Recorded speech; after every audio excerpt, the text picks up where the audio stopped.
working at for over a year in Marylebone High Street. And the thing that made that sort of a catalyst for me to get into journalism much more was because we, as a newsroom, I mean, it was quite a big newsroom. We had something like 20 researchers and reporters to cover any story in London that the news editor wanted to. We also had a very good news editor, a guy called, what's his name? James Cameron, and his girlfriend was a news producer. It was a very tight-knit unit. They were really into beating the competition and also definitely had a public service ethic. It was also an interesting period. We'd have, for example, there was an IRA bombing campaign going on in London, so I got to see the way that was reported. And the thing that made the BBC and radio in London an interesting place to work is simply because we got the first bite of the cherry of any story in the city that became publicly known about. So you get your TV journalists have got one method of getting their information. You've got the newspaper journalists, much slower, maybe more considered, but in radio we would get the first bite of the cherry. Just to give you an example, when the stock exchange bomb happened, I think it was in 1990, we get an announcement in the newsroom, there's been a bomb at the stock exchange. It was whatever, about 9 o'clock in the morning. And there were suddenly people are taken off of stories and put onto this news story. And really the way the public are going to get their information first is going to be from us. And this is one of the things that I always think, if there's a terrorist attack of some sort, that kind of event, it's really important, I think, to be listening to the broadcast news at the time.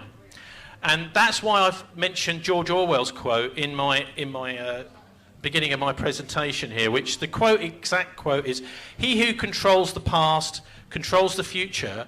He who controls the present controls the past." Now, there's a great deal of effort, in my experience, goes on into controlling the debate. And I think we're in a situation now in Britain with the media in fewer and fewer hands, mostly commercial hands, the influence of people like Rupert Murdoch, where that debate actually, for the first time, really can be controlled. You can't control the sort of speculation that happens in pubs about what really happened. But none of us are very close to news stories. They're all either the other side of the world, the other side of the city, or the other side of the country. So we're really relying on those journalists to tell us what's going on. Effectively, particularly the broadcast media, and now with the internet too, this is the nerve system of humanity, right? If you think of humanity in this sort of Gaia principle or whatever, you've got the nerves sending messages around, and if you're getting false information, how can the whole body politic react correctly, for example, to something like ISIS, which happened last summer. So, so with the stock exchange bomb as a good example, what we could do was simply, somebody like me, get on the phone. I knew a guy that worked in the city. I phoned him up. I said, have you seen anything about the bomb? He says, no, but I know there's the Royal Bank of Scotland around the corner, which looks out over the stock exchange. So I got on to directory inquiries, as you used to be able to do in those days, and actually got hold of the number 4 Royal Bank of Scotland, phoned Royal Bank of Scotland, and we got somebody almost straight away who had a perfect view of the scene before the police had even arrived. So with radio, what you can do is you can just switch that person onto a live broadcast. I think it was somebody like Johnny Walker was on at the time.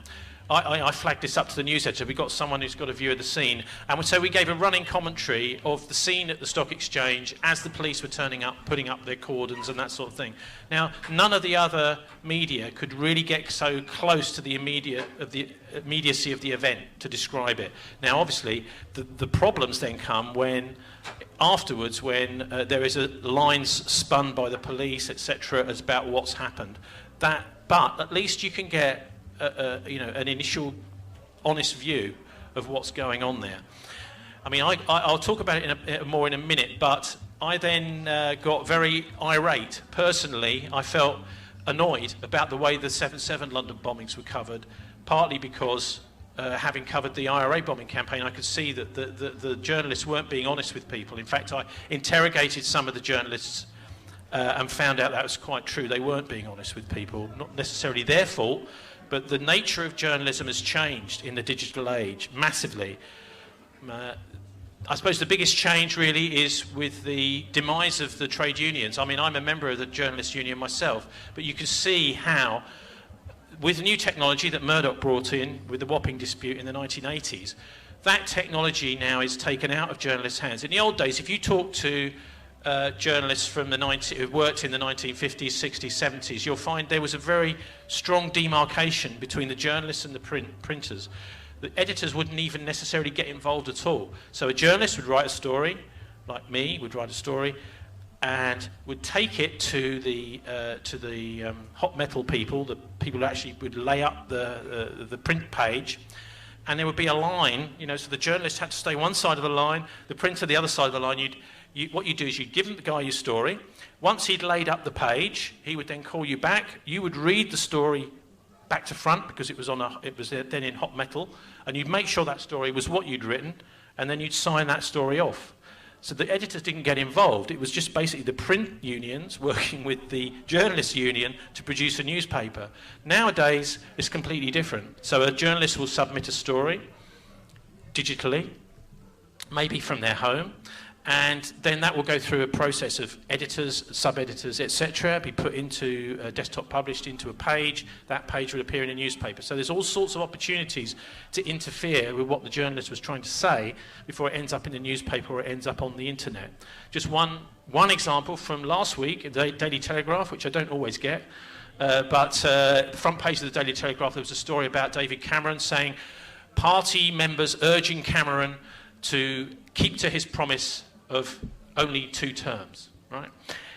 But actually, if you looked at that on the internet, as I then did on my phone, you'll find actually the headline, the story is basically the same, written by the same journalist, but the headline's been completely changed to there are people urging Cameron to drop his promise of 3 terms. They want him to stay, to fight another election, another general election.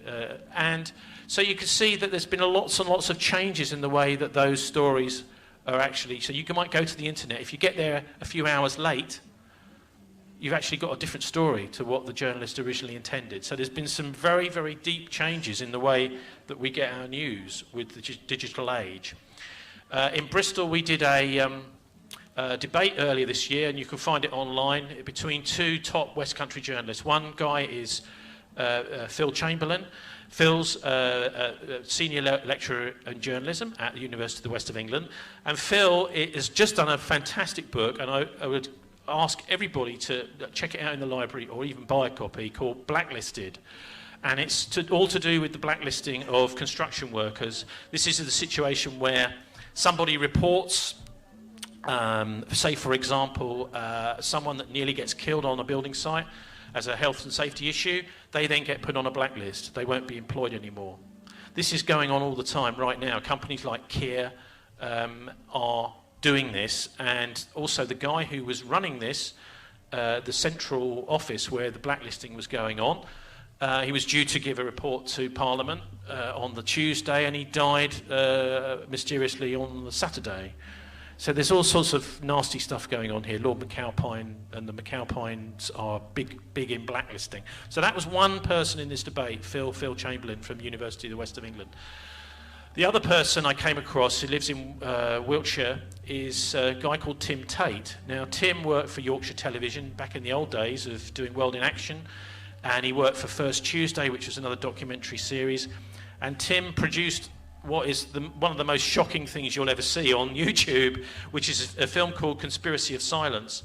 And it's about the use of paedophilia within the Republican Party. Franklin, and what was happening was young kids who were either in the US care system, didn't have parents that were really directly looking after them, were being seduced using drugs at parties and things like that, getting hooked on heroin, and then trafficked up to Washington by senior Republicans. There's a place called Boys Town involved in all this, which was some kind of nice boys camp, but actually kids who were going to this camp were being there. So anyway, this is an incredibly powerful documentary.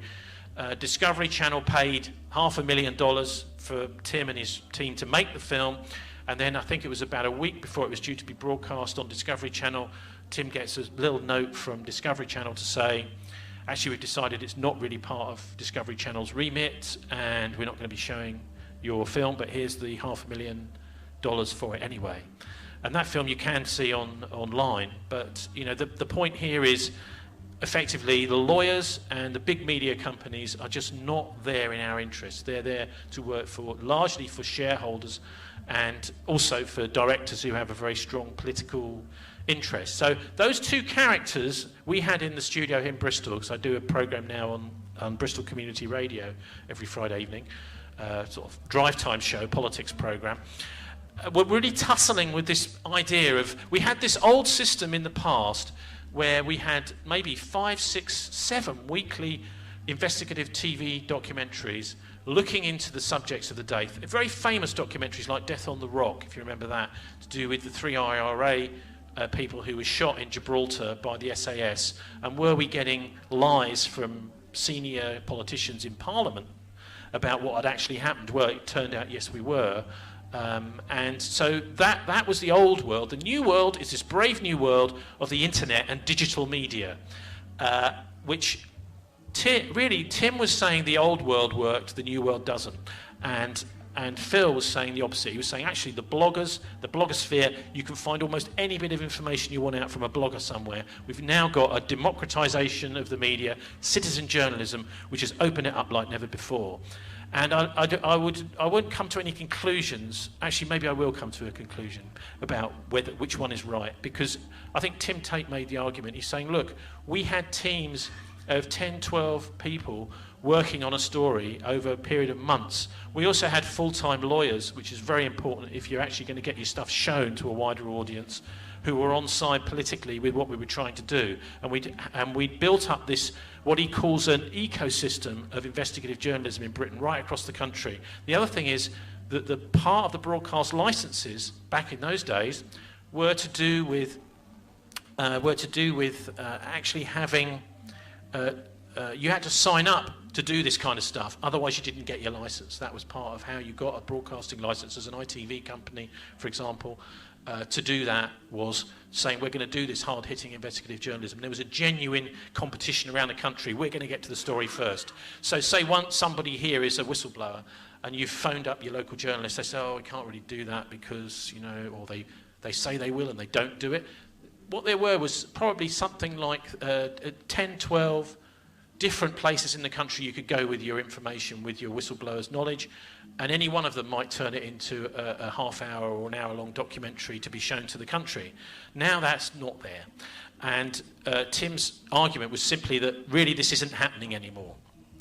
The bloggers just don't have the resources. Yeah.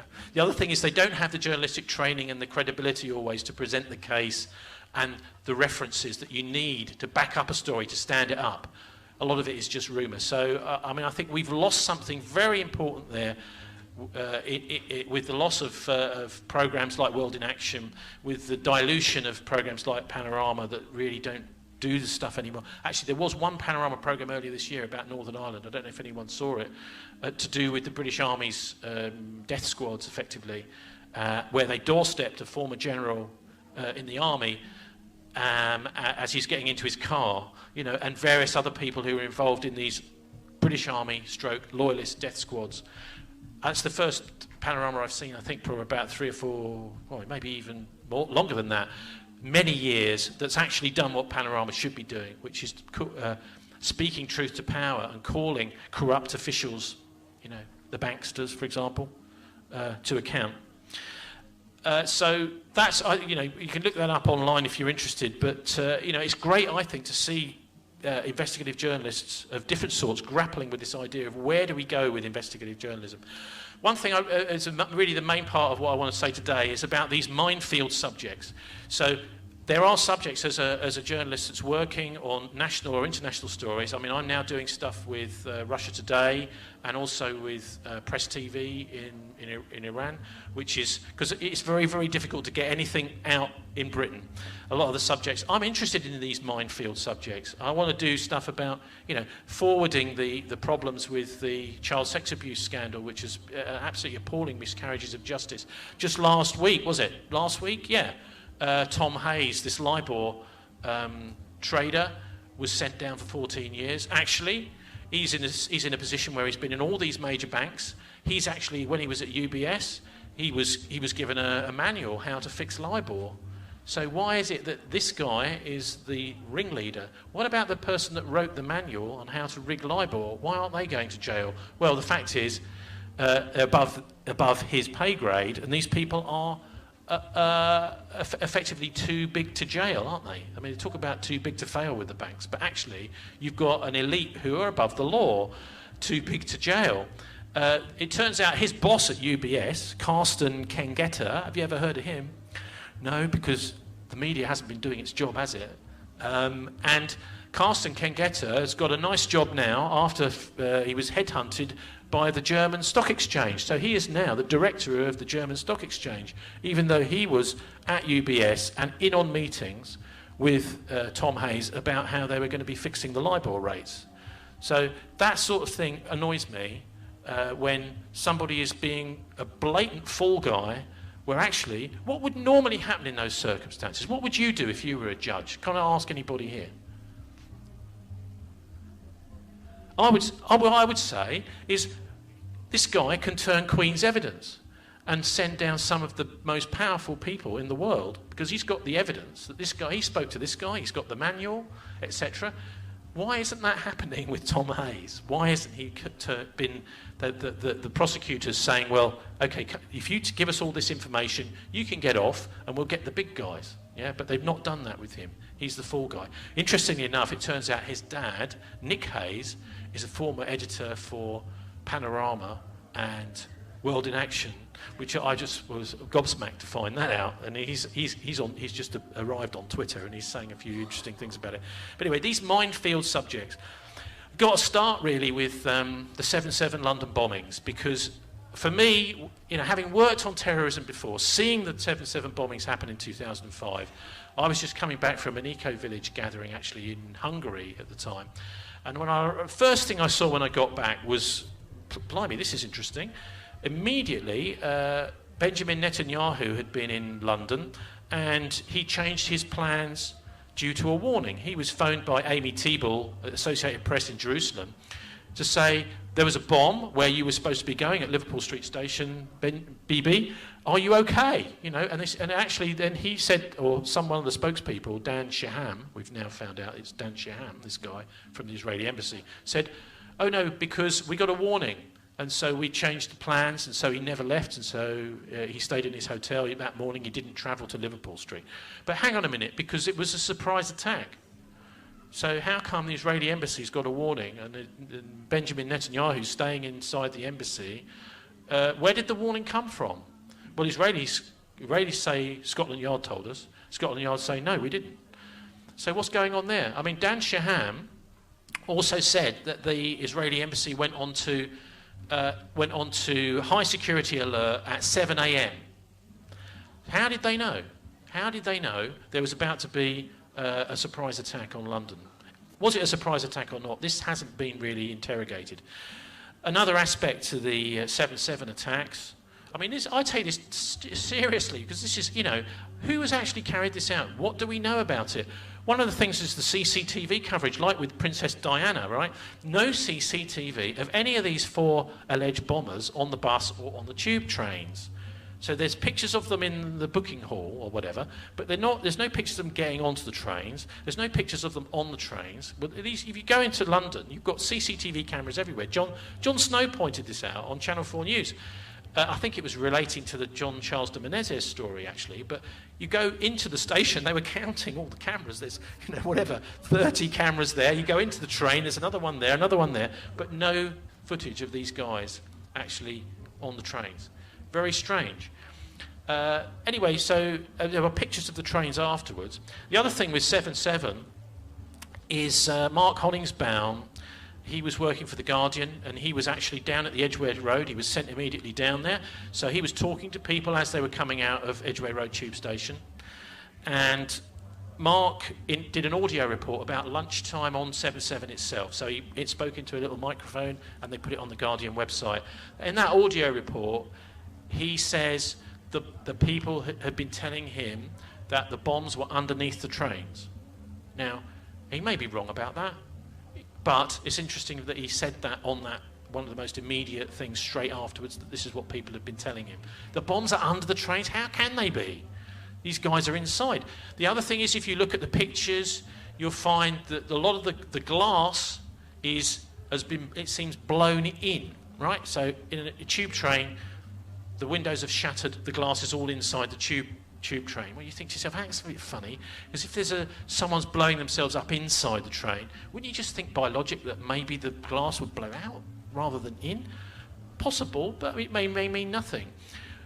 But I phoned Mark Hollingsbaum up about some of the things to do with 7/7 a couple of months after the attacks, because I noticed that the article that had been printed in The Guardian the day after, on the 8th of July, he said in this article that it was suicide bombers in the trains. So, and I said to him, well, what changed overnight, Mark, between that report you did before and the report you did afterwards?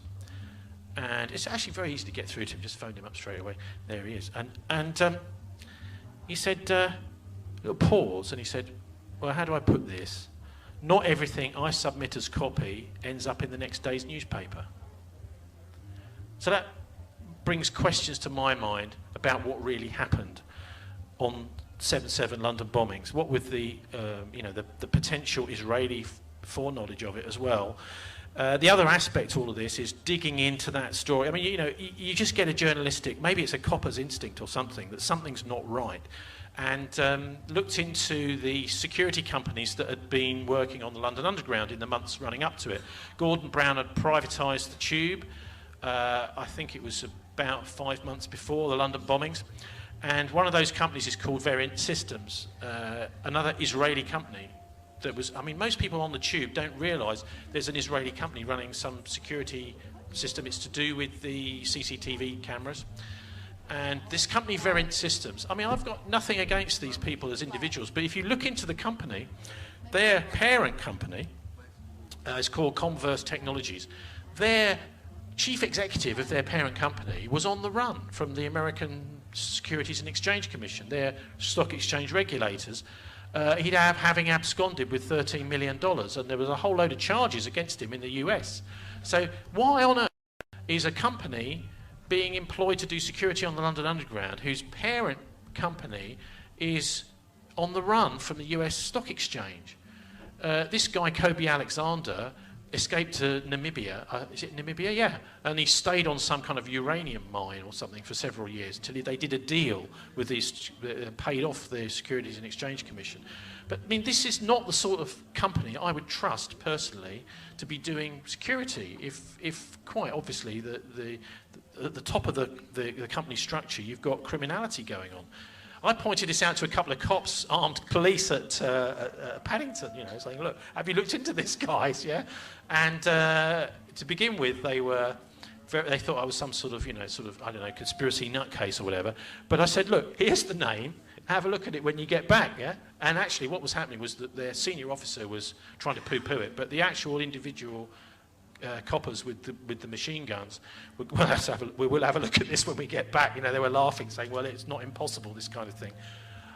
Anyway, so that's just one thing with the London bombings. Having seen Mark telling me how his story was changed from one day to the next day when it arrived into the newspaper, you start to wonder what kind of world we're living in, where newspaper editors and owners, people in key positions in these papers, can actually tweak a news story if it looks like it might go out to the world in a manner that we don't like. Another minefield subject I find is payment technologies. We're living in a very peculiar world at the moment where lots of the ways do you remember when chip and pin came in? Did anyone ever ask us, do we want to do chip and pin? Do we want to stop signing our name? Isn't that actually easier to do a fraudulent transaction rather than actually, if you've got a signature there, you've actually got evidence that someone's forged a signature?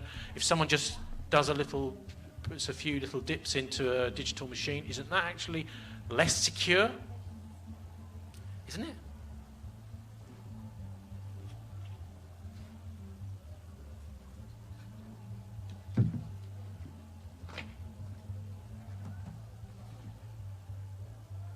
Now, I got this through from the Co-op Bank. Here we go. Now, with smart, safer and faster ways to pay.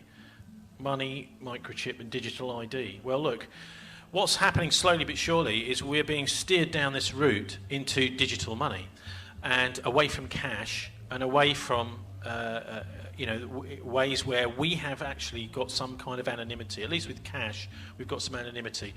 What's happening slowly, it seems to me, is a sort of, it's almost like a kind of economic cage we're being put in. Every time we spend money, every time we buy something, make a transaction, we're slowly getting to the stage where it's all being tracked and monitored. We're spending money on this, we're spending money on that. That in itself, people might not be bothered about. I am. I'd much rather be doing that anonymously. I don't like the idea of my bank or people who've got access to my bank's software knowing everything that I'm doing or buying and making money out of maybe guessing what I next want to buy and targeting me with marketing, that kind of thing. I think this, if you're going to be doing financial transactions, then it's got to be, it should be really private. Also, as we're moving on to contactless payment as well now, everyone got issued these contactless payment cards, and this was pointed out to me a few years ago. You've got this little thing on your card, haven't you? I don't know if it's on here, but you've got I think it's like 3 or 4 waves on the card that tell you it's a contactless card. No one ever asked me if I wanted a contactless card. But those waves, if you look at the news stories about when they were first testing out contactless payment, there were people who were walking past a Marks and Spencer's. I'm not sure where it was, but anyway, it's a great article about it. And they were finding that money was disappearing off of their card into the terminals in the shop. So this is I mean, why can't we have a panorama about this, please? Yeah, why? That's theft, isn't it? Also, double payments being taken sometimes with you getting no receipt, this kind of thing. So we're moving towards the point where you've got to have, and has anyone been on the London buses recently over the last year or so? Yeah, right. Well, you can't actually pay with cash anymore in London.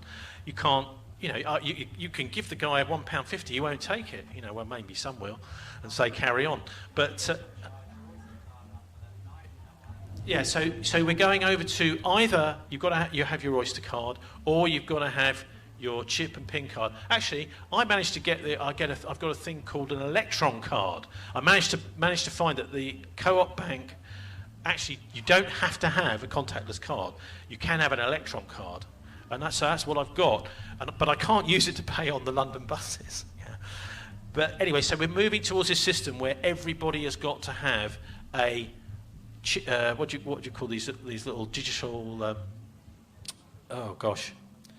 RFID, radio frequency identification chip. So whether it's in your Oyster card or whether it's in your contactless payment card, you can't get on a bus without an RFID chip.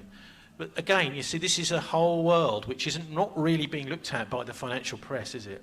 Have you seen this in the Mail on Sunday, whatever? They haven't really looked at it because it's something which has been decided from on high we are going to do. And I find it, pretty chilling that's the direction that they seem to be wanting to take us down. I suppose the most dangerous part of all that, never mind all the surveillance, people watching everything you're spending, everything you're doing, is actually much more to do with being able to switch you off. Yeah, so you're in the middle of wherever it is, you're doing something, and suddenly, boom, you can't do anything. The chip doesn't, whatever. Nothing will work for you. So, we're in we've had all this over the last couple of years, haven't we? More and more news stories of, oh, we're very sorry the cash point doesn't work. Oh, we're very sorry your money hasn't got into your account, from Barclays and other big banks. So that's another whole area which has been completely changed by the whole digital money, the whole digital world.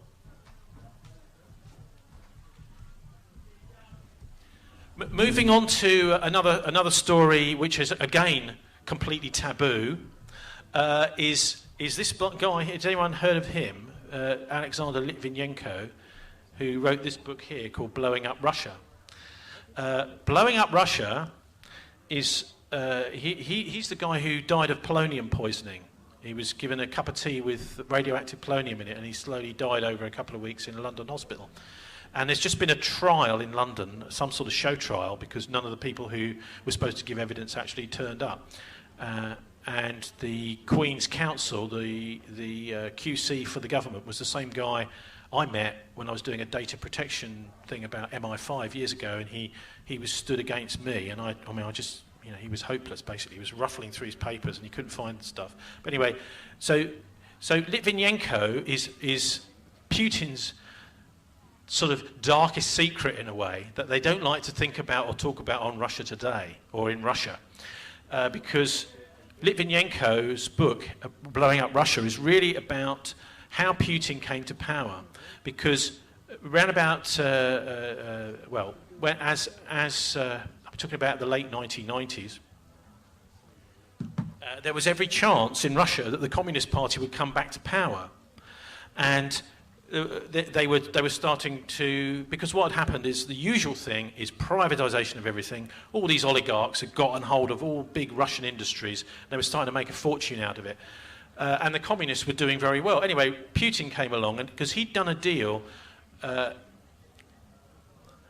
with some of these oligarchs to do with the Chechen war. He wanted to get the Chechen, a bit like Margaret Thatcher came to victory again on the back of the Falklands crisis. So it looks as if Putin, according to Litvinenko's book, Putin was involved in blowing up apartment buildings in Moscow and Ryazan in order to blame that on the Chechens and start the Chechen war.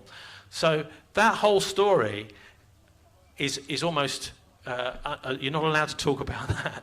Because the thing is, it also starts to raise people's consciousness that maybe our government is doing this kind of thing too. Maybe if there's a bomb that goes off in wherever, you know, in Cardiff or something, or in Bristol, that might actually be done by our own people rather than by some sort of enemy or Al-Qaeda or whatever. Because they've been doing this for decades. If anyone has ever heard of Operation Gladio, which is NATO's own program, mostly during the 1970s and 1980s, basically running things like the Red Brigades in Italy, blowing up things in Italy, and then blaming it on the Red Brigades when actually it was fascist groups that were doing the explosions. In the Oktoberfest, there was a bomb in Germany, which was blamed on German far left, which actually turned out to be a fascist group in Germany that had done it with the knowledge of the secret services in Germany. But most of this stuff was run by NATO. Operation Gladio, if you've never come across it, have a look, and you'll see that there's been innocent Europeans been blown up by NATO, NATO intelligence services working with these stay-behind fascist groups for decades. And so that really that's one of the reasons. I mean, I didn't know this when I first started looking into the London bombings, but it all starts to make sense to me now. I mean, in Bologna railway station in 1980, 85 people were blown up by fascists, and they tried to blame it on the Red Brigades, the lefties, saying, oh, they're working with the Russians. But nobody actually, after a few weeks and a few decent police investigation into it, they realised there was nothing to do with the Red Brigades.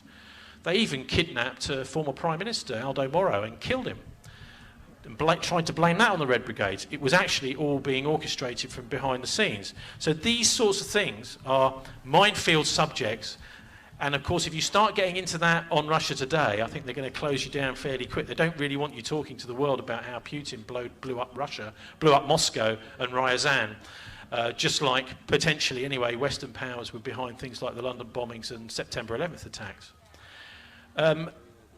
Another one has got to be the death of Diana. I think probably because it goes to the heart of the establishment here. All I will say about that, I mean, probably most people here, I would imagine, are sceptical about whether that was really an accident. Again, with the CCTV, there's all sorts of other reasons. But there's a guy called John Morgan in Australia, an investigative journalist, retired, who's kind of come out of retirement. And he's written a book called The Paris-London Connection, which is a very good, short introduction to all the facts that are known about the Diana killing. And it's almost certain. I mean, yeah, obviously it's very difficult to be 100% certain on these things. But, I mean, when the first paramedics arrived at the scene, Diana was given a 13 out of 14 on the health scale. So basically they would go around to all of the people that looked like they'd been affected by it and find out who there were priorities to treat. Diana was at the bottom of the list. She was fine. She was breathing, talking, whatever, you know. So the idea that she was dead within an hour, you know, on the way to hospital in the ambulance.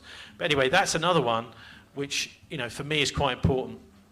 But I think if you're talking about George Orwell, I mean, you know, I've got some of the people here on the George Orwell quote, this one about he who controls the present controls the past and all that. Probably the biggest one of those things that's hit me, really since this time last year, is the emergence of ISIS as a force in the Middle East. I mean, what is ISIS really all about? Or ISIL, or IS, whoever the people calling it? Because when that first happened, I just thought, this is amazing that Orwell should be so clever to predict this kind of thing. If you read 1984, you'll see in there you've got National Hate Week, where Big Brother is giving some big speech, but of course he's just, you know, a front man, and the organisation behind the scenes has decided, well, actually we're not at war with this continent anymore, we're at war with that continent. And so they go and they change the speech halfway through, even changing the banners of people in the crowd who are waving banners.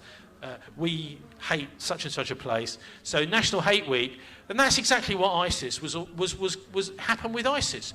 In the middle of the week, we're told, well, the beginning of the week, we're told that the Syrian rebels are our friends, that they're trying to topple this evil dictator Assad, that we're supplying them with intelligence information, trucks, this kind of thing. By the end of the week, they're the devil themselves, and they're evil, and we must stop them. How are we going to stop them? I couldn't quite believe that the Western power structure, the ruling classes, or the elite, the military, the government, etc., would be so blatant as to change. You know, these are, one minute they're the good guys, next minute they're the bad guys. We had an announcement, I think, a few weeks ago, that the good Syrian rebels, well, they only ever could find 80 of them in the whole of the Middle East. So what was this all about? Most recently, I think it was last week, one of the top retired US intelligence people from the Defense Intelligence Agency said it was a willful thing to create ISIS. And this is from the top of I think in a way, these are the most credible sources. And this is, again, it's a minefield subject. We haven't had this on the Channel 4 News. We haven't had this on the BBC News. That the senior American military are saying ISIS was willfully created by the Pentagon. We aren't seeing that, are we?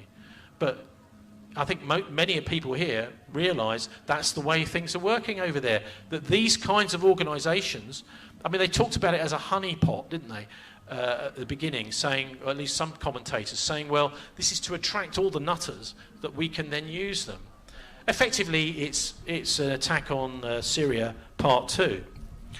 So a really good example, I think, ISIS, of Orwell getting things right.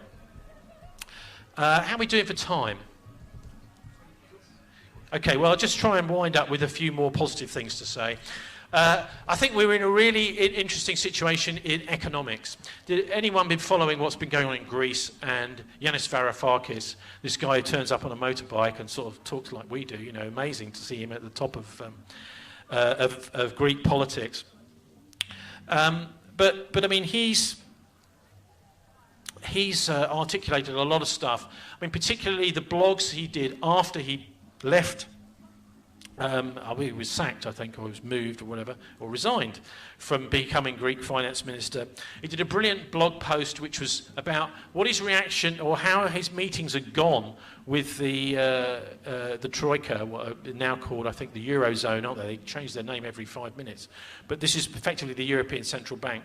Remember, in the background, you've got the IMF saying, you know, that there needs to be some kind of remitting the debt in Greece. But no, the Eurozone are saying, or the Eurogroup are saying no. And he was basically saying, well, I was trying to have discussions with these officials, particularly with the German guy at the European Central Bank, and it was just like you hadn't spoken.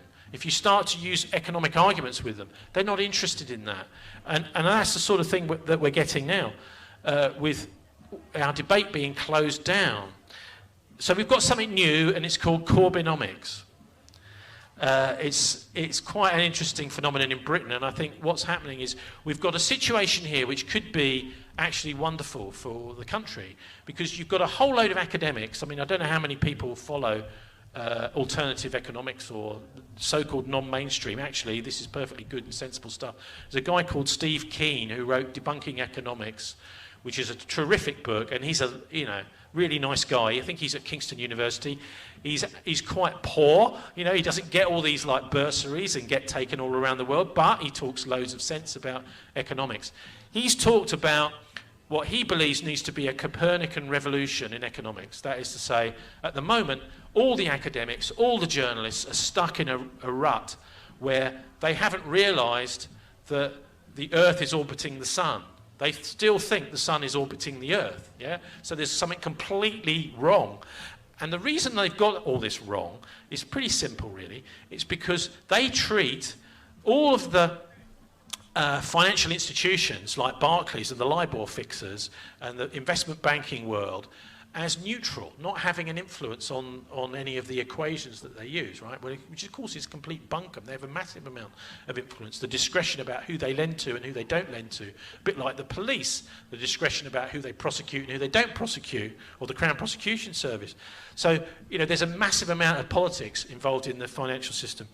And what Jeremy Corbyn has been saying, and he's brought some of these people right into his campaign, some of the best economists in the world, actually, is they're saying really basic stuff, which is things like, we had a £375 billion bailout in 2008, but it's not actually been spent on us, it's been spent on the rich, and effectively what it's been doing is been pumping up all this QE money, it's been pumping up share prices, and it's been pumping up asset prices. So anyone that's got a large amount of property or shares, they've been doing really nicely out of all of this.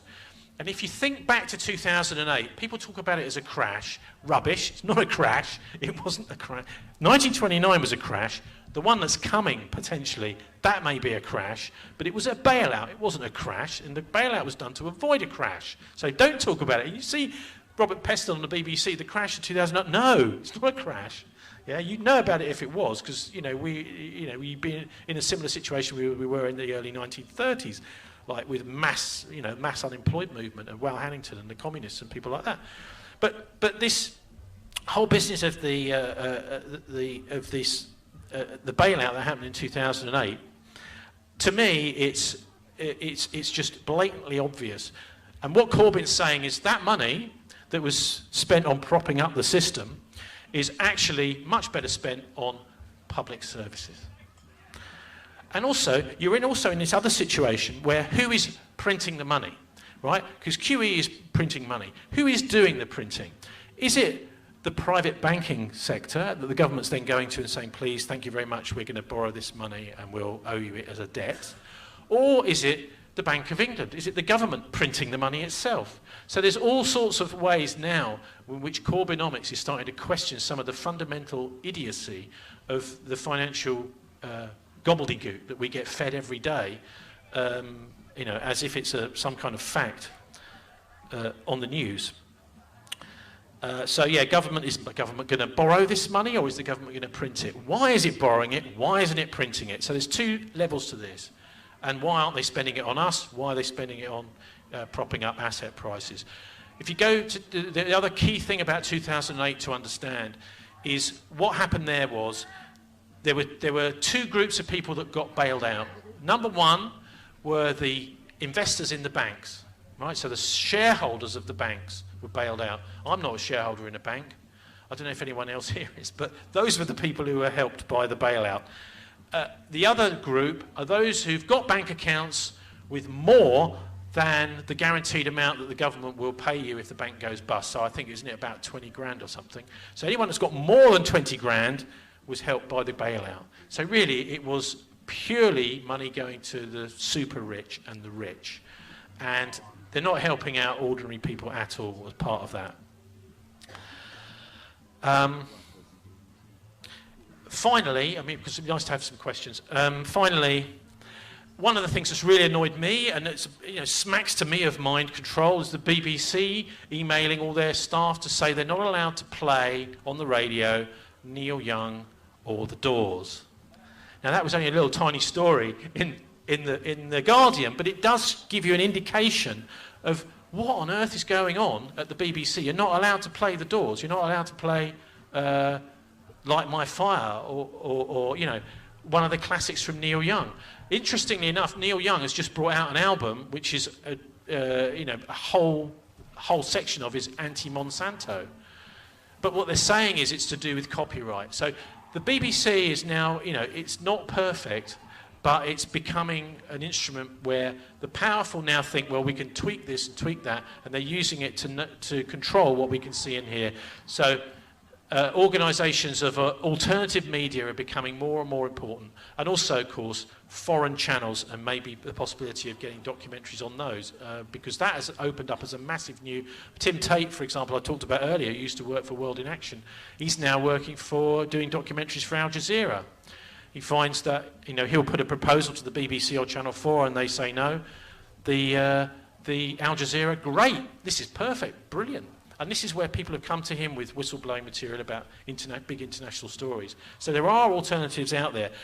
Finally, before we do some questions, I'll just say, please, I mean, everybody in a way is a little journalist, even if you write a diary or do a blog or even chat to people. So I would say always carry a notebook, right? Which I always try and do. I mean, sometimes I do, but because sometimes you can be out in the middle of nowhere and you just suddenly have a really good idea. Write it down. Because at some point you'll think, now, what was that? Oh, hang on. But it's a really good and important way, I think, to just capture thoughts when you're in a moment of clarity. Don't let that moment of clarity go, because that's what they want. What they're doing is they're effectively dumbing down an entire population. They're supposed to be educating us, but they're not doing that. Anyway, thank you very much for listening, everyone. Let's have some questions.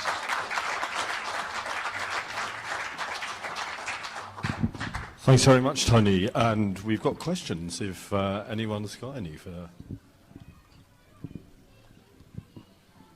Yeah. Hi, thanks very much. Just on the subject of Orwell a bit more, I remember him writing, well, I read a book, I didn't remember him, writing that about, he was always attacking journalists for dumbing down themselves.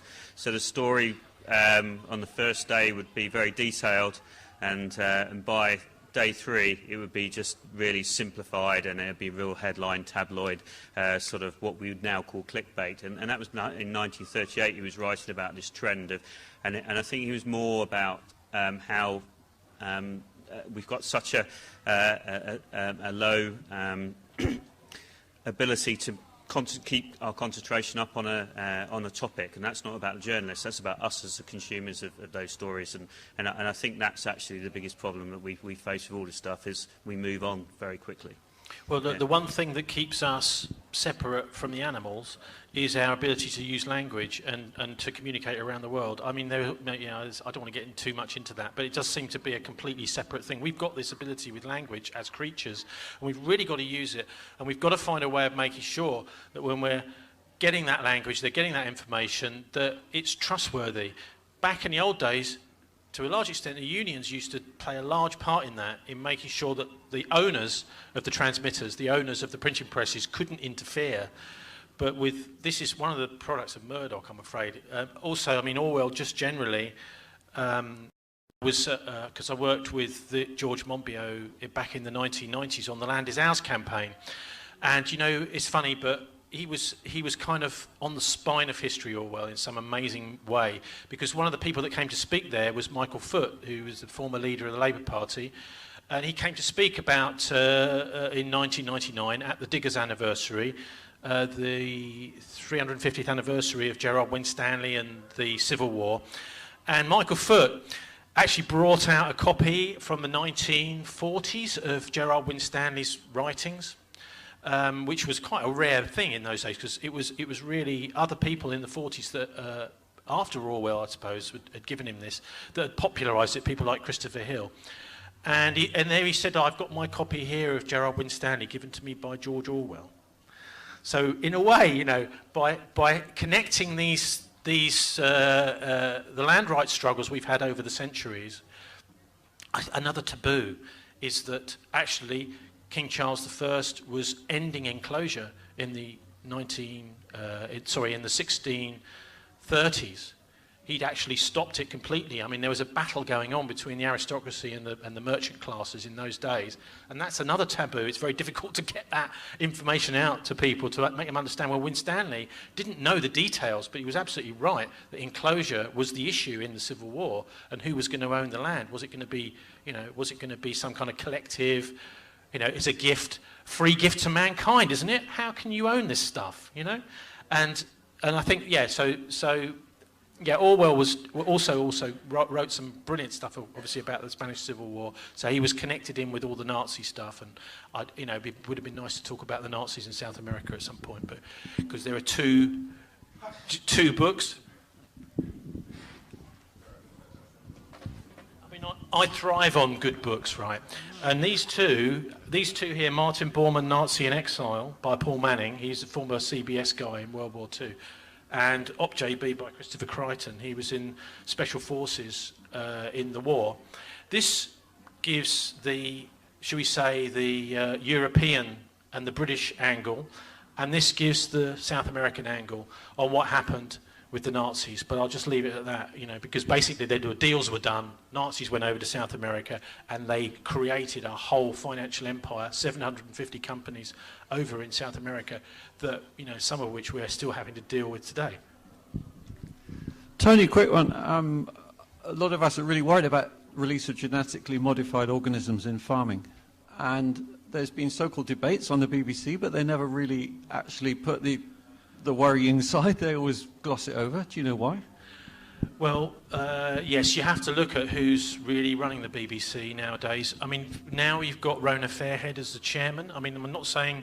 I mean, this has been happening for... The succession over the years has been Chris Patton as chairman. Rona Fairhead now, she's still on the risk committee of HSBC.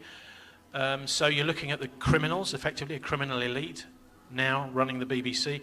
Why I say that is because HSBC was done for money laundering, massive scale. They were working with Mexican drug cartels. They were even adapting HSBC banks in Mexico to allow suitcases full of money to come into the bank, this kind of thing. So Rona Fairhead was on the risk committee at HSBC. So she's the person who's assessing, what's the risk here? Should we do it or shouldn't we do it, right? Now, obviously, those will be confidential minutes, but she's part of that elite. And I think that's the problem, is the criminal elite have realised that journalism has to be owned, taken over, controlled. Now, there are a lot of good people still trying to do stuff in the BBC, and it's good it's still there, because they do get the truth out from time to time, like the Panorama documentary I was telling you about loyalists in Northern Ireland, but they're not able to deal at all with current events. The only place you'll find the truth out about things like Charlie Hebdo attacks, etc., is on the internet.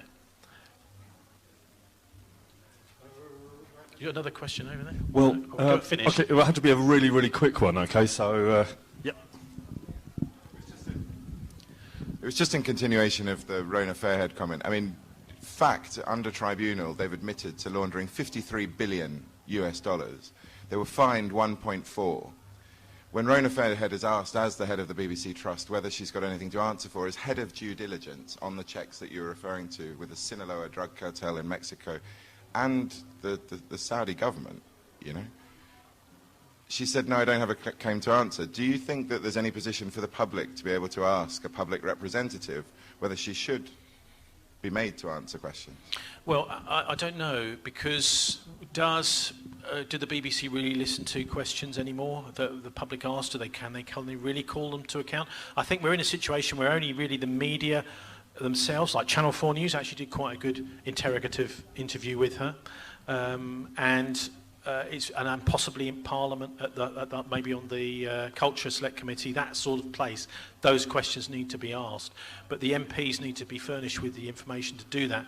Effectively, the other media is very, very bad at criticising other media. Say, for example, in Bristol, we very rarely get one of the media outlets like the BBC criticising the local newspaper. Even if there's a terrible thing that the local paper has done, the BBC says, well, we don't want to upset them, So I'm afraid we're getting to the situation where, Britain hasn't Britain always been a bit of an oligarchy? I think it has.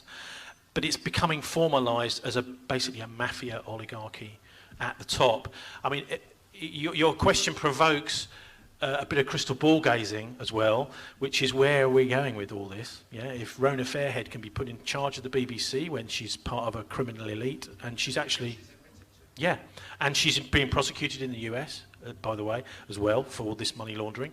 And to me, it seems the only way this is going to end up is some kind of civil war, another kind of civil war, because if you've got the mafia running things, rather than the mafia as, you know, usually any kind of decent organisation or a business or a company can cope with a bit of organised crime around, but when the organised crime is at the top, then you're in a really serious situation, and ultimately we are their enemy, because we actually would like to see criminals behind bars, please. Thanks very much, Tony. Everyone, thanks very much to Tony Gosling.